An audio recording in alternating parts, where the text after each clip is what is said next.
terhadap Portugis.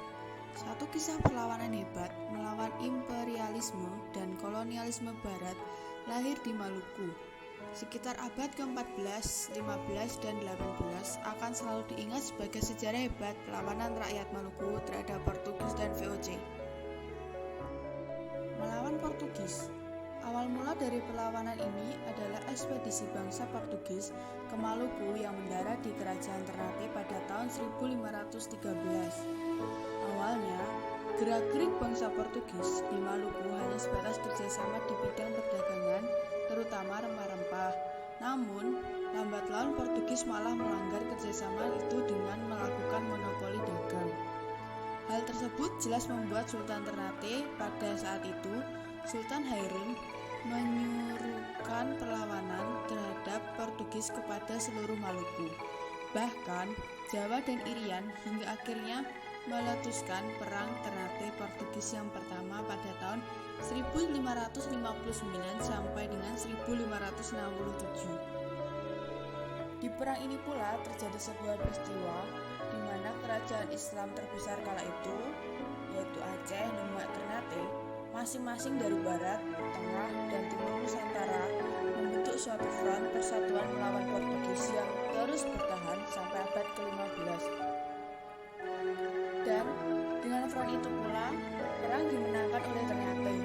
Wilayah Ambon direbut dan Portugis terpaksa memohon damai. Hal ini disambut dengan baik oleh Sultan Hairun. Portugis tetap diizinkan berdagang di Ternate dan bersaing dengan pedagang-pedagang lainnya secara bebas, akan tetapi hak-hak istimewa mereka terkait monopoli dagang dicabut. Namun, rupanya permohonan damai Portugis hanyalah kedok untuk meruntuhkan Ternate. Mereka masih menginginkan segala kekayaan rempah-rempah di Maluku.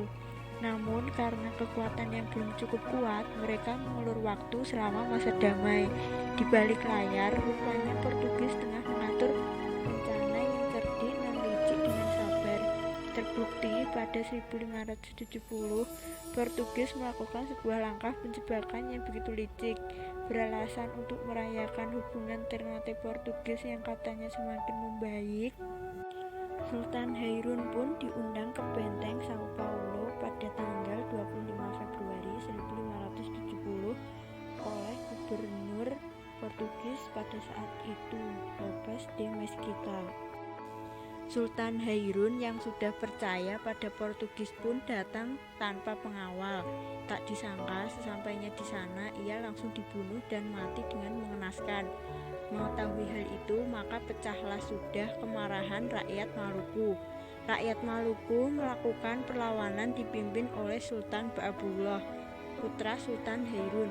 Pernikahan antara Sultan Baabullah sebagai Sultan Ternate dengan adik dari Sultan Tidore memperkukuh perlawanan kali ini.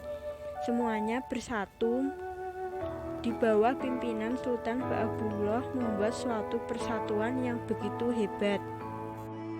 Sementara di pihak Portugis, keadaan justru sedang memburuk. Mereka tidak mampu mendapat bala bantuan dari luar karena daerah kekuasaan mereka, Malaka, sedang dikepung oleh Kesultanan Aceh. Dengan keadaan yang bertolak belakangan ini, maka pasukan Sultan Baabullah mampu meraih keunggulan. Satu persatu benteng Portugis jatuh ke tangan Ternate, hingga tinggal menyisakan satu benteng, yaitu Sao Paulo, tempat kediaman gubernur Portugis Lopes de Mesquita. Akhirnya pada tanggal 15 Juli 1575, Portugis menyerah setelah hampir 5 tahun diisolasi di benteng tersebut dan meninggalkan Ternate.